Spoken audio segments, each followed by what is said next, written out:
તો આજે રિવિઝન તરીકે ફાઇનાન્શિયલ મેનેજમેન્ટ નું પેપર સોલ્વ કરીએ.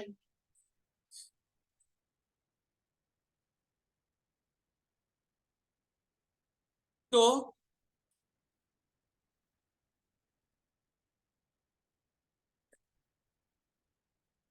ડિસેમ્બર 2019 નું પેપર છે આપણી પાસે.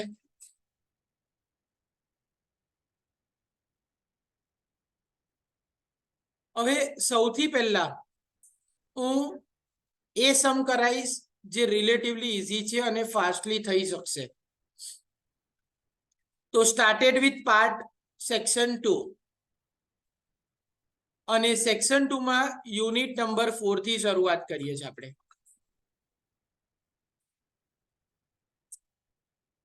તો યુનિટ 4 માં તમને બે વસ્તુ આવશે. એક કેપિટલ બજેટિંગ અને બીજું કોસ્ટ ઓફ કેપિટલ. તો પહેલો દાખલો તમારો છે કેપિટલ બજેટિંગ નો. તો પેપર છે 2019.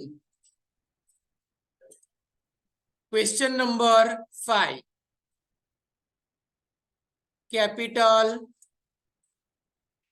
બજેટિંગ યુનિટ નંબર 4 મારી સાથે જ ગણજો.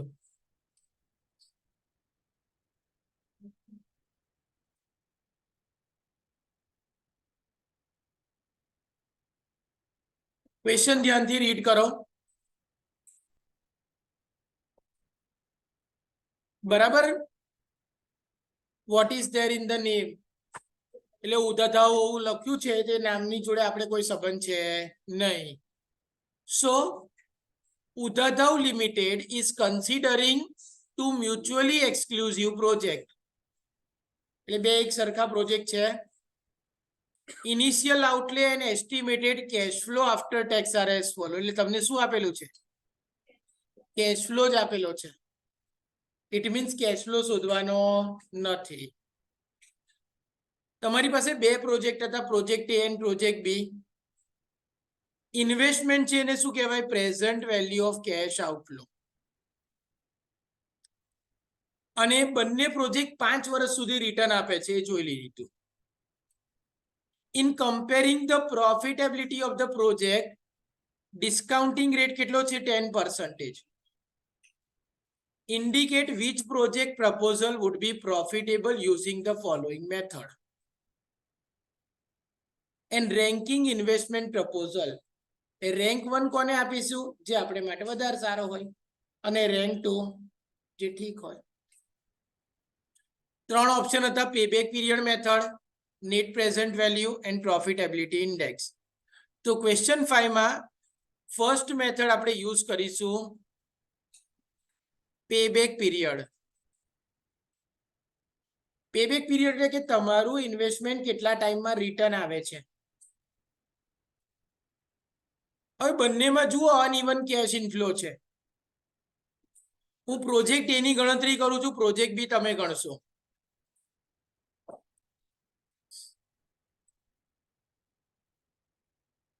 પ્રોજેક્ટ એ કેવો છે? Uneven cash flow. તો પહેલું કોલમ આવશે યર. કેટલા વર્ષ સુધી રિટર્ન મળે છે? બીજું કોલમ કેશ ફ્લો. અને ત્રીજું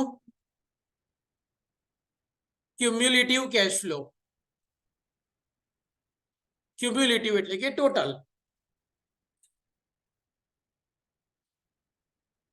ચલો પ્રોજેક્ટ એ માં પહેલા વર્ષે તમને કેટલા રૂપિયા આયા? તમે રોક્યા હતા કેટલા? 150. હા, એ યાદ રાખજો. તો ફર્સ્ટ યરમાં મારી પાસે 30,000 આયા. તો ક્યુમ્યુલેટિવ કેશ ફ્લો કેટલો થયો? 30,000. સેકન્ડ યરમાં કેટલા અમાઉન્ટ આવે છે? કેટલા? 1,20,000. તો સેકન્ડ યરમાં તમારી પાસે કેટલા આયા? 30 + 120, 1,50,000. તમારું ઇનિશિયલ ઇન્વેસ્ટમેન્ટ કેટલા હતા? 1,50,000. તો present value of cash outflow એ કેટલા હતા? 1,50,000. અને અહીંયા તમારું 1,50,000 કવર થઈ ગયું. કેટલા વર્ષમાં કવર થઈ ગયું? 2 જ વર્ષમાં. તો આગળના વર્ષોનું કઈ કામ છે નહીં. તો therefore payback period is equal to 2 years. તમારા રોકેલા રૂપિયા કેટલા ટાઈમમાં પાછા આવે છે એ શું બતાવે છે? પેબેક પીરિયડ. અને કેટલા ટાઈમમાં આવી ગયા પાછા? તો પેબેક પીરિયડ કેટલા આવી ગયા? 2 years. ચલો વાત કરીએ પ્રોજેક્ટ નંબર બી ની.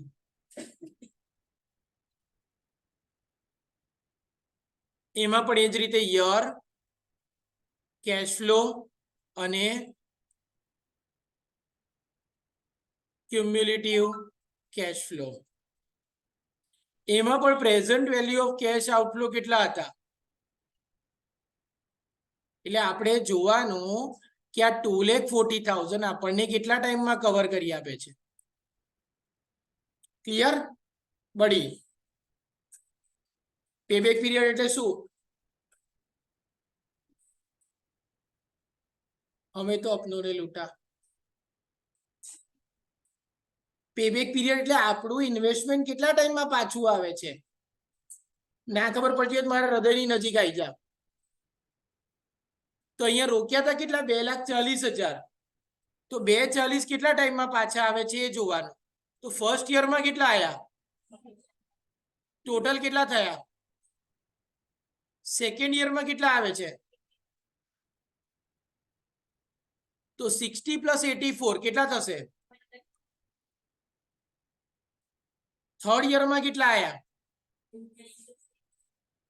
144 + 96 કરો. વધારે થઈ જાય છે ને 240 થી. કેટલા છે? 90. તો 144 + 96 કેટલા થઈ ગયા? તો અહીંયા આગળ ડાયરેક્ટલી 3 વર્ષમાં પૈસા કવર થયા. તો પેબેક પીરિયડ કયો આવશે? 3 years. સપોઝ અહીંયા 1 લાખ આવતા હોત, કેટલા આવતા હોત? અને આપણે 1 લાખ ઉમેરીએ તો 244 થઈ જાય. એટલે વધારે થઈ જાય ને. આપણે જોઈતા હતા કેટલા? ખાલી 96,000. તો પેબેક પીરિયડ કેટલો આવશે? 96,000 ડિવાઈડ બાય આવ્યા હતા કેટલા? 1 લાખ. એટલે 0.96 થયો. તો 2 years + 2.96 years એવું થઈ જાય. પણ અહીં તો 3 વર્ષમાં કવર થયા. તો હવે શું આપવાનું? રેન્ક. તો રેન્ક આપવાની હોય તો ફર્સ્ટ રેન્ક કોને આપશો? પ્રોજેક્ટ એ ને. કેમ? 2 વર્ષમાં પૈસા પાછા આપે છે. અને સેકન્ડ રેન્ક પ્રોજેક્ટ બી. જે જલ્દી પૈસા પાછા આપે એ પ્રોજેક્ટ આપણા માટે સારો. તો આ પહેલું ઓપ્શન થઈ ગયું આપણું પેબેક પીરિયડ. આવડ્યું દરેકને? કોઈ ડાઉટ? હવે બીજું ઓપ્શન કયું છે? નેટ પ્રેઝન્ટ વેલ્યુ અને પ્રોફિટેબિલિટી ઇન્ડેક્સ. તો બીજું છે નેટ પ્રેઝન્ટ વેલ્યુ.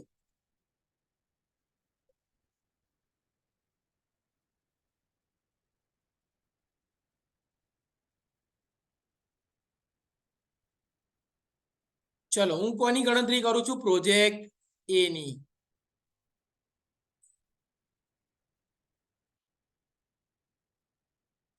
પહેલા યર 1 2 3 4 5 અને કેશ ફ્લો પહેલા વર્ષે કેટલા આયા હતા? 30,000. બીજા વર્ષે 120. થર્ડ યરમાં, ફોર્થ યરમાં અને ફિફ્થ યરમાં 20,000. તો ચલો લખીએ. ફર્સ્ટ યરમાં 30,000. સેકન્ડ યરમાં કેટલા? 1,20,000. થર્ડ યરમાં, ફોર્થ યરમાં અને 5th યરમાં કેટલા 20,000 આટલું ખબર પડી હવે પ્રેઝન્ટ વેલ્યુ ઇન્ટરેસ્ટ ફેક્ટર કે બરાબર કેટલા ટકા આપ્યા છે 10% અને n is equal to n years તો 10% આપણને અહીં આપ્યું હતું અને n યર્સ એટલે 1 2 3 4 5 તમને નીચે ટેબલ આપ્યું છે જુઓ તો પ્રેઝન્ટ વેલ્યુ ઇન્ટરેસ્ટ ફેક્ટર આ ટેબલ જોવાનું એન્યુઇટી નહીં જોવાનું અને પ્રેઝન્ટ વેલ્યુ શોધીએ છીએ એટલે પ્રેઝન્ટ વેલ્યુ નું જોવાનું બોલો 10% ની વેલ્યુ જુઓ બોર્ડ પર કેટલી છે પછી 826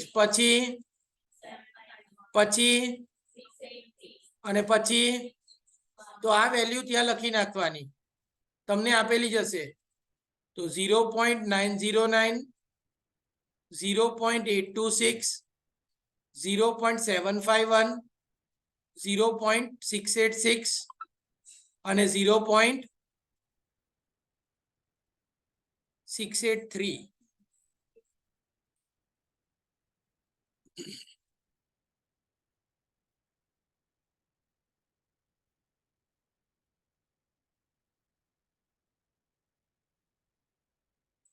ટેબલ આપેલું જ હશે પણ ના આપ્યું હોય તો આપણે કેલ્સી પર ગણતા મેં શીખવાડ્યું હતું કેટલા ટકા હતા 10% તો કેલ્સી પર લખો 100 ડિવાઈડ બાય હું જે બોલું એ જ દબાવજો બીજું કોઈ આગળ એક બી સ્ટેપ આગળ ના જતા 100 ડિવાઈડ બાય 10% છે એટલે 100 + 10 કેટલા થાય 110 ઇઝ ઇક્વલ ટુ કેટલા આયા 0.909 આયા હવે ઇન્ટુ હવે ઇઝ ઇક્વલ ટુ 0.826 આયા ફરી ઇઝ ઇક્વલ ટુ 0.751 આયા ફરી ઇઝ ઇક્વલ ટુ 683 ફરી ઇઝ ઇક્વલ ટુ 621 કેલ્સી પર આ વેલ્યુ મળી જાય હવે present value of cash inflow કઈ રીતે મળશે તો જે કેશ ફ્લો એટલે કેશ ઇનફ્લો છે મલ્ટીપ્લાય બાય ઇન્ટરેસ્ટ ફેક્ટર જે ગણ્યા હતા આ બેનો ગુણાકાર 30,000 into 0.909 કરો कितना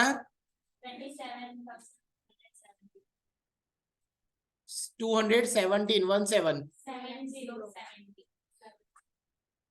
હવે 1,20,000 into 0.826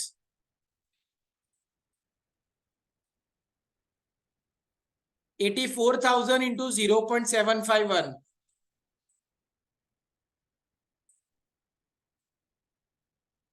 36,000 into 0.683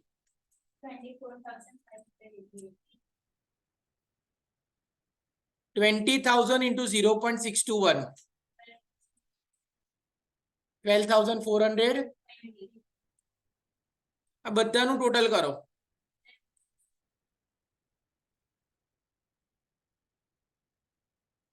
આ થઈ ગયું તમારું present value of cash inflow minus present value of cash outflow કરો તો કેટલા હતા આપણે રોક્યા હતા 1,50,000 તો net present value 76,480 net present value plus હોય તો જ આગળ વિચારવાનું પ્લસ છે પ્લસમાં આવી ને તો એવી જ રીતે એનપીવી ગણો પ્રોજેક્ટ બી ની ક્યાં આગળ અહીંયા અરે ઉપર 2 હોય તો જ નીચે 2 આવે ને